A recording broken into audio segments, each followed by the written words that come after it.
Well, it's time now for perspective. Some of us working here at France 24's English channel were lucky enough to be brought up bilingual, but the rest of us have had to spend a very long time, often over the course of many years, learning French. And it isn't an easy language, from gendered nouns to the subjunctive tense rather, and understanding exactly what quand même is meant to mean. French can be a minefield, so much so in fact that it's provided more than ample material for a 1-hour stand-up show here in Paris from American comedian Sebastian Marx, who joins me now in the studio. Thank you very much for coming in to speak to us here on France 24. Having me.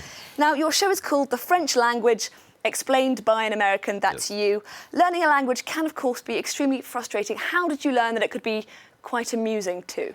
Well, I think just by living here, there's so many different situations I found myself, awkward situations where I was trying to learn the language and I would say something that was not right, and it would just lead to funny situations.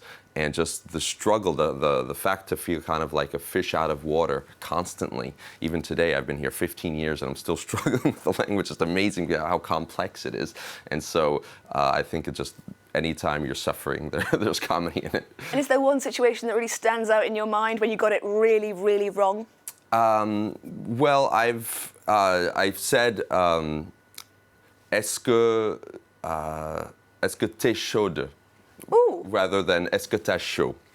And could you give our viewers a bit of an idea of what it is you actually difference, let me explain the difference. say? Because one sounds so similar, right? In my mind, it's very similar. One means, are you sexually excited? And the other one is, are you hot? Meaning, you know, physically hot. Yeah, that was the And idea. so, yeah, they don't sound that different, but when, yeah, for the French people, that means, you know, so when it's not a good thing to say to your mother-in-law, for example. You know, when she comes into your apartment for the first time, oh, are you sexually excited? One would assume the answer would be no. One would hope, at Hopefully. least. And what do you think are the most difficult elements of the French language for non-French people to get their heads around? Yeah, well, especially for English speakers, is the masculine and feminine, I think, is one of the hardest things. Meaning every noun, like most Latin languages, that's why I emphasize the English speaker, for the English speakers, every noun is either masculine or feminine, and there's absolutely no rule. There's no logic to it whatsoever. I thought there's no logic to it whatsoever. I mean, just for example, the word masculinité is feminine, and the word féminin is masculine. There you go. I mean, it just doesn't make any sense. And so that, and the problem is, it's not just a word. Because French is so complex, like, the adjective before that noun has to relate, what's the word? It's all coming back to me, has to agree. Agree, that's the word. Agree with the same gender as the noun. So it's not, so if you have to know that house, maison, is feminine because it would change if it's beau maison or belle maison. And so just to have that all in your mind before you open your mouth is just too much. You're taking me way back to school. And it's not just about vocabulary, it's also about the non-verbal cues as well. Yes, because lots of what I say, the tic de langage, language tics, which the French use all the time. I mean, like any language, we have our language tics, but the French, I feel, love theirs. Like voila, they say voila all the time. And what does voila mean? It's nothing, and it means absolutely nothing. But the French love putting it everywhere at the end of sentences, meaning it's kind of just saying like, okay, I have finished my sentence, I finished my thoughts, voila. It means now I'm done. And sometimes they don't even finish their sentences, like, parce que je pensais, voilà. And just the fact that they say it, you know that they're done with that thought. And it's just a way of saying, okay, it's kind of like walkie-talkie language. It's like over and out. It's just so the other person knows. Should we say talkie-walkie? Or so the French say talkie-walkie. Yeah, they do, which took me a while to get my head around. Yeah. What about the way you, as an American, are received here in Paris? Is there a way that people react to you that strikes you as particularly strange here in Paris compared to the rest of France, maybe? Well, I think there are lots of things that come into play because I'm not only an American, I'm a New Yorker. Okay. And so the French people, and especially the Parisians, have more of a better view upon New Yorkers than the rest of the United States. Like every time I say I'm from New York, like, but New York is not the United States, you know? And so they see New Yorkers as something different. But in general, I mean, I've been very welcome in France. Even Americans are very welcome. I mean, the French have this love-hate relationship with the United States.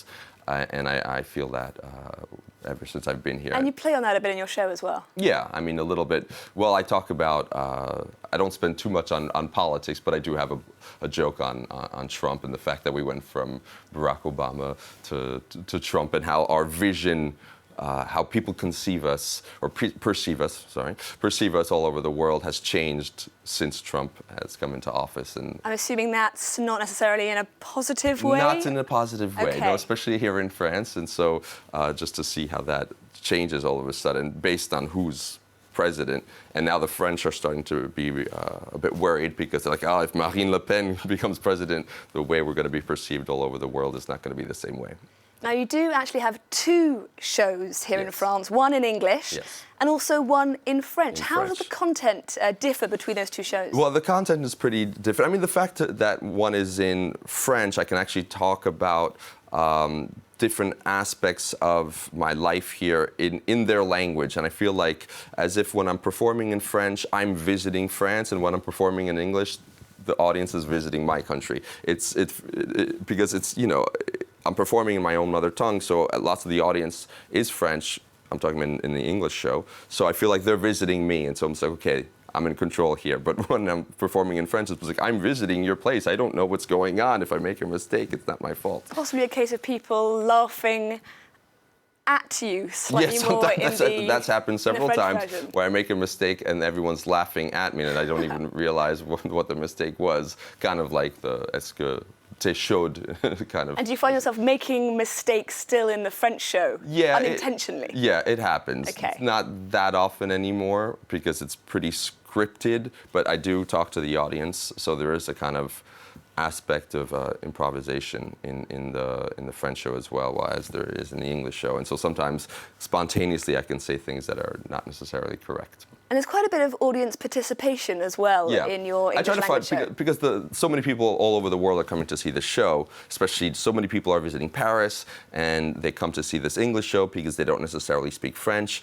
and so they come to see the show, and so I like to find out who's in the audience. And so it's very interesting because I have people really from Brazil, Australia, Lebanon, and it's great to see all these people come together, and I love to figure out who's in the audience and joke about the countries where they're from, and joke about their English level, their French level, and kind of say that we're all in the same boat.